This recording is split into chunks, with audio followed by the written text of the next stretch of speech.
ಜನ್ಮವೆತ್ತುವ ಪ್ರತಿಯೊಂದು ಮಗುವಿನ ಜೀವನದ ಭವಿಷ್ಯಕ್ಕೆ ಪ್ರತಿಯೊಬ್ಬರೂ ಕೈಜೋಡಿಸಬೇಕಿದ್ದು,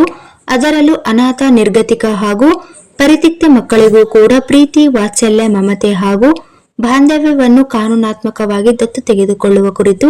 ಮಾಹಿತಿ ನೀಡಬೇಕು ಎಂದು ಜಿಲ್ಲಾ ಸರ್ವೇಕ್ಷಣಾಧಿಕಾರಿ ಡಾಕ್ಟರ್ ಗಣೇಶ್ ಅವರು ತಿಳಿಸಿದರು. ಜಿಲ್ಲಾಡಳಿತ, ಜಿಲ್ಲಾ ಪಂಚಾಯತ್, ಜಿಲ್ಲಾ ಆರೋಗ್ಯ ಮತ್ತು ಕುಟುಂಬ ಕಲ್ಯಾಣ ಇಲಾಖೆ, ಮಹಿಳಾ ಮತ್ತು ಮಕ್ಕಳ ಅಭಿವೃದ್ಧಿ ಇಲಾಖೆ, ಜಿಲ್ಲಾ ಮಕ್ಕಳ ರಕ್ಷಣಾ ಘಟಕ ಅವರ ಸಹಯೋಗದಲ್ಲಿ ಆರೋಗ್ಯ ಮತ್ತು ಕುಟುಂಬ ಕಲ್ಯಾಣ ಇಲಾಖೆಯ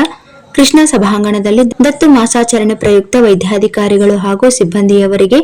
ನವೆಂಬರ್ 26ರಂದು ಜರುಗಿದ ಜಾಗೃತಿ ಕಾರ್ಯಕ್ರಮದಲ್ಲಿ ಅವರು ಮಾತನಾಡಿ, ಪ್ರಸ್ತುತ ವರ್ಷ ವಿಶೇಷ ಅಗತ್ಯತೆಯುಳ್ಳ ಮಕ್ಕಳನ್ನು ಸಹ ದತ್ತು ತೆಗೆದುಕೊಂಡು ಹೊಸ ಬದುಕಿಗೆ ಅವಕಾಶ ಮಾಡಿಕೊಡಲು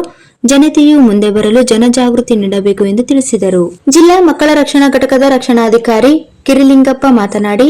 ಯಾವುದೋ ಕಾರಣ ಸಂದಿಗ್ಧ ಸನ್ನಿವೇಶಗಳಿಂದ ಕಂದಮ್ಮಗಳನ್ನು ಬೀದಿ, ತಿಪ್ಪೆ, ಕಾಲುವೆ ಬದಿ ಬಿಟ್ಟು ಹೋಗುವ ಹಲವಾರು ಉದಾಹರಣೆಗಳಿವೆ.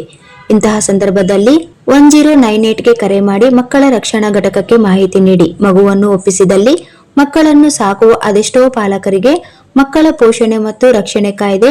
2015ರಡಿ ಕೇಂದ್ರ ದತ್ತು ಸಂಪನ್ಮೂಲ ಪ್ರಾಧಿಕಾರದ ಮಾರ್ಗಸೂಚಿಯನ್ವಯ ದತ್ತು ನೀಡಲಾಗುತ್ತಿದ್ದು, ದಯವಿಟ್ಟು ಯಾರು ನವಜಾತ ಶಿಶು ಹಾಗೂ